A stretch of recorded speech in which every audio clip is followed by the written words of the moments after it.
المنکر، نہی المنکر سمجھتے ہیں؟ گناہ سے روکنا.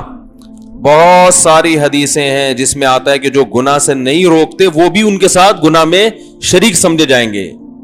تو یہ علماء کا اجماع ہے کہ یہ اس صورت میں ہے کہ جب روکنے سے فائدے کی امید بھی ہو. اگر فائدے کی امید نہیں ہے تو پھر گناہ سے روکنا فرض نہیں ہے، لیکن مستحب ہے کہ بھائی شاید فائدہ ہو جائے نا. جیسے قرآن مجید میں آتا ہے کہ اللہ تعالیٰ نے بنی اسرائیل کو حکم دیا کہ ہفتے کے دن مچھلی کا شکار مت کرو. بنی اسرائیل کمبخت ہفتے کو جال لگا لیتے تھے کہ پھنس جائیں گی، نکالیں گے اتوار کو، شکار تو ہو گیا نا وہ. تو قرآن کہتا ہے کہ ایک فریق نے ان کو سمجھانا شروع کیا کہ یہ غلط کر رہے ہو، اللہ کا عذاب آئے گا. تو دوسرے فریق نے کیا کہا؟ 3 فریق بن گئے تھے، 3 دھڑے.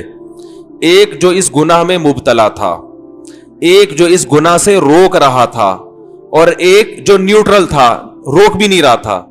تو جو نیوٹرل تھا نا، جو گناہ کر بھی نہیں رہا تھا اور روک بھی نہیں رہا تھا، اس نے روکنے والوں سے کہا لِمَ تَعِظُونَ قَوْمًا اللَّهُ مُهْلِكُهُمْ أَوْ مُعَذِّبُهُمْ عَذَابًا شَدِيدًا. ایسی قوم کو کیوں روکتے ہو جن کو ہلاک کرنے کا اللہ نے فیصلہ کر لیا ہے؟ کیا مطلب؟ ان کو یقین تھا کہ یہ اتنے ڈھیٹ ہیں، ان کو روکنے میں ٹائم ویسٹنگ کے علاوہ کچھ بھی حاصل نہیں ہوگا، اور یہ تو پکا ڈکا یہ مرنا انہوں نے عذاب میں. قوم کے حالات دیکھے ہوں گے نا انہوں نے گناہ گاروں کے. بھائی ان کو سمجھانا بھینس کے آگے بین بجانا. تو اللہ نے اس طبقے کی برائی بیان نہیں کی ہے قرآن میں کہ یہ بھی بڑے غلط تھے، ہے بھائی جو روکنے والے پر اعتراض کر رہے ہیں.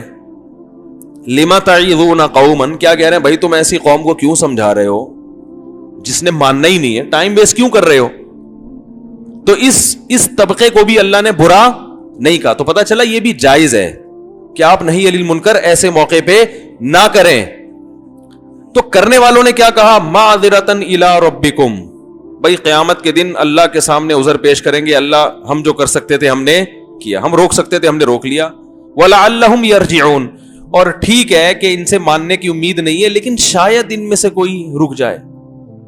بعض چیزیں انسان اسباب کی دنیا میں ناممکن سمجھ رہا ہوتا ہے لیکن وہ ممکنات میں ہوتی ہیں. تو اس لیے فقہا نے فقہا قرآن و حدیث کو بڑا اچھا سمجھتے ہیں.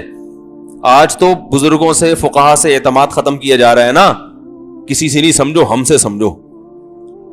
تو ہم ہی پہلے فنٹر دنیا میں پیدا ہوئے ہیں جن سے آپ قرآن سمجھو گے. ہم کہتے ہیں بہت لوگوں نے سمجھا ہوا ہے، ان سے سمجھو. ہاں اس میں کچھ غلط لوگ بھی آئے ہیں، تو سارے غلط تھوڑی ہیں، صحیح لوگ زیادہ ہیں الحمدللہ. اسلامی تاریخ میں اتنی بدگمانی کہ سب کو غلط سمجھنا شروع کر دو. یہ سارے مفسرین ٹھیک ہیں، سارے محدثین، سارے فقہا، یہ سب صحیح ہیں اور اب تک صحیح آ رہے ہیں.